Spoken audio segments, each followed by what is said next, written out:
Students, हम नारी शिक्षा में महत्वपूर्ण भूमिका निभाने वाली सावित्रीबाई फूले का अध्ययन कर रहे थे।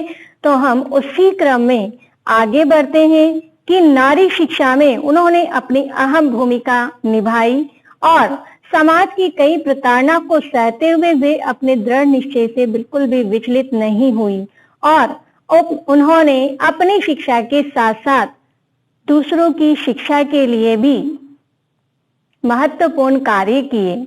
अर्थात उन्होंने कन्याओं की शिक्षा को आगे बढ़ाने के लिए उन्होंने सर्वप्रथम पुणे नगर में विद्यालय आरंभ किया बालिकाओं के लिए, और जो निम्न जाति के समुदाय थे उनके लिए भी उन्होंने 1951 में एक दूसरी पाठशाला का आरंभ किया और शिक्षा के साथ साथ ही उन्होंने कई प्रकार की सामाजिक कुरीतियों का भी खंडन किया। अर्थात उन्होंने शिक्षा को उन्नत बनाया और सामाजिक कुरीतियों का खंडन किया। साथ ही उन्होंने मानव में समानता और स्वतंत्रता का समर्थन किया। मानवों में समानता और स्वतंत्रता का समर्थन किया और उच्च विचारों से समाज को उन्नति की दिशा प्रदान की। उन्होंने कई प्रकार की संस्थाओं की स्थापना की और कई संस्थाओं का संचालन उन्होंने बहुत अच्छे तरीके से किया। तो हम कह सकते हैं कि सावित्रीबाई फूले का हर क्षेत्र में एक महत्वपूर्ण योगदान है। तो अब हम उसी पाठ पर आधारित प्रश्नों का अध्ययन करते हैं। तो देखिए, एक पदेन उत्तरत, एक पद में उत्तर दीजिए। एक शब्द में उत्तर लिखना है। तो देखिए पहला प्रश्न, कीदृशीनां कुरीतीनां सावित्री मुखरं विरोधम अकरोत्। किस प्रकार की कुरीतियों का सावित्री ने प्रबल विरोध किया? किस प्रकार की कुरीतियों का सावित्री ने प्रबल विरोध किया? उत्तर है सामाजिक कुरीतिनाम। सामाजिक कुरीतिनाम अर्थात सामाजिक कुरीतियों का सावित्रीबाई फूले ने प्रबल विरोध किया। अगला प्रश्न देखिए, के कूपात जलोद्धरणम अवारयन्। किसने कुएं से जल लेने से मना किया? किसने कुएं से जल लेने से मना किया? उच्च वर्ग के लोगों ने मना किया। किसको मना किया था? जो अछूत कहे जाने वाले लोग हैं, जो निम्न वर्ग के लोग हैं, उनको उच्च वर्ग के लोगों ने कुएं से जल निकालने के लिए मना किया। का स्वदृढ़ निश्चयात न विचलति। कौन अपने दृढ़ निश्चय से विचलित नहीं हुई? कौन अपने दृढ़ निश्चय से विचलित नहीं हुई? और उत्तर है सावित्रीबाई। हमारे अध्याय के अनुसार सावित्रीबाई अपने दृढ़ निश्चय से विचलित नहीं हुई। विद्वानां शिरोमुंडनस्य निराकरणाय सा के मिलिता। विधवाओं के सिर मुंडन के प्रथा का निराकरण करने के लिए वे किनसे मिली? वे कौन? सावित्रीबाई। विधवाओं के सिर मुंडन की प्रथा का निराकरण करने के लिए वे किनसे मिली? और उत्तर है नापितेह। नापितेह अर्थात नाइयों से मिली। सा कासां कृते प्रदेशस्य प्रथमं विद्यालयम् आरभत। सा कासां कृते प्रदेशस्य प्रथमं विद्यालयम् आरभत। उन्होंने किसके लिए प्रदेश के प्रथम विद्यालय का आरंभ किया? उन्होंने किनके लिए प्रदेश के प्रथम विद्यालय का आरंभ किया? उत्तर है कन्या नाम बालिकाओं के लिए। बालिकाओं के लिए उन्होंने प्रदेश के प्रथम विद्यालय का आरंभ किया। पूर्ण वाक्येन उत्तरद, पूरे वाक्य में उत्तर दीजिए। जो अब नीचे प्रश्न आ रहे हैं उनके उत्तर पूरे वाक्य में देने हैं।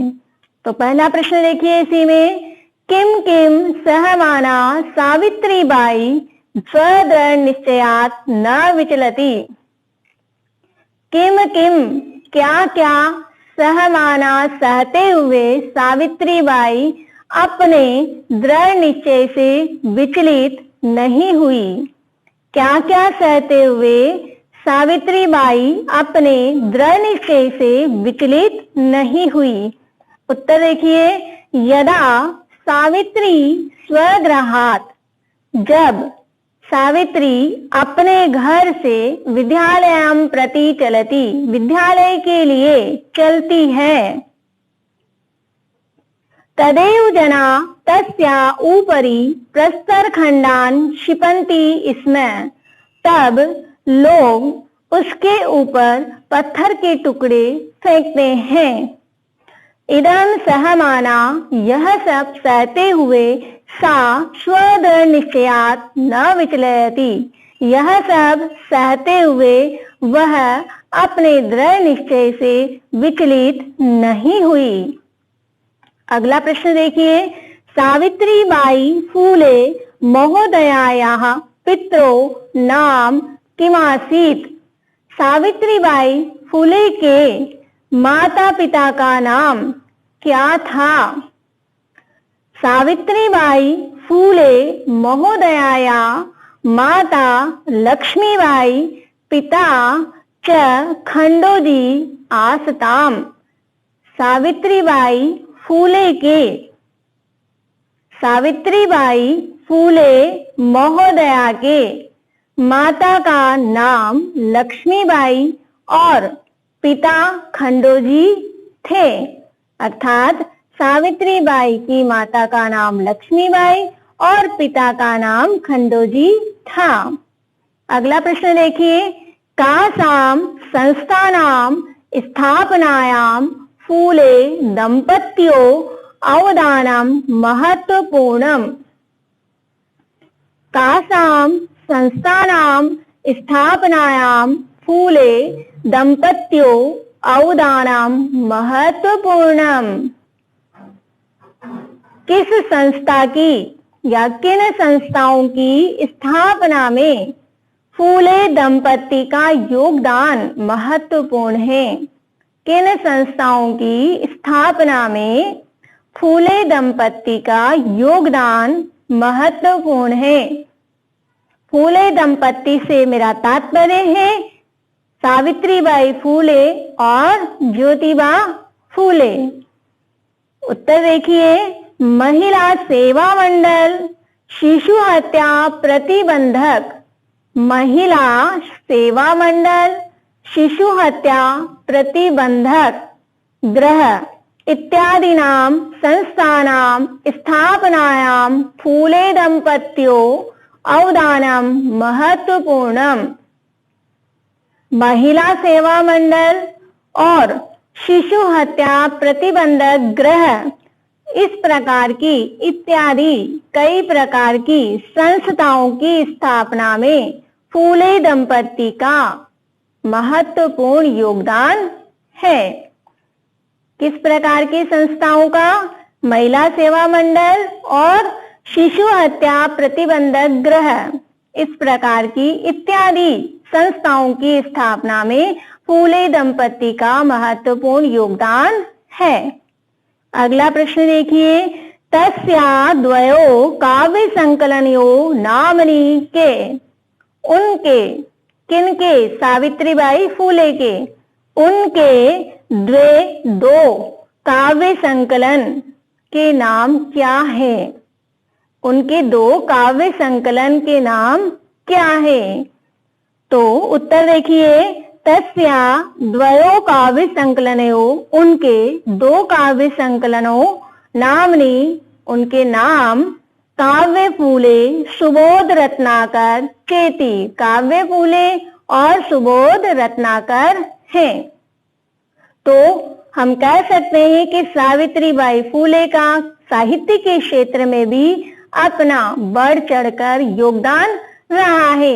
उन्होंने अपने 2 काव्य संकलन यहाँ पर दिए हैं और वह है काव्य फूले और सुबोध रत्नाकर। तो शिक्षा के साथ साथ उन्होंने शिक्षा का जहां प्रचार प्रसार किया उसी तरह वहीं उन्होंने सामाजिक कुरीतियों का भी खंडन किया। कई प्रकार की अमान्यताओं को, कई प्रकार के कुविचारों का उन्होंने खुलकर विरोध किया और मानव मात्र की समानता और स्वतंत्रता का समर्थन किया।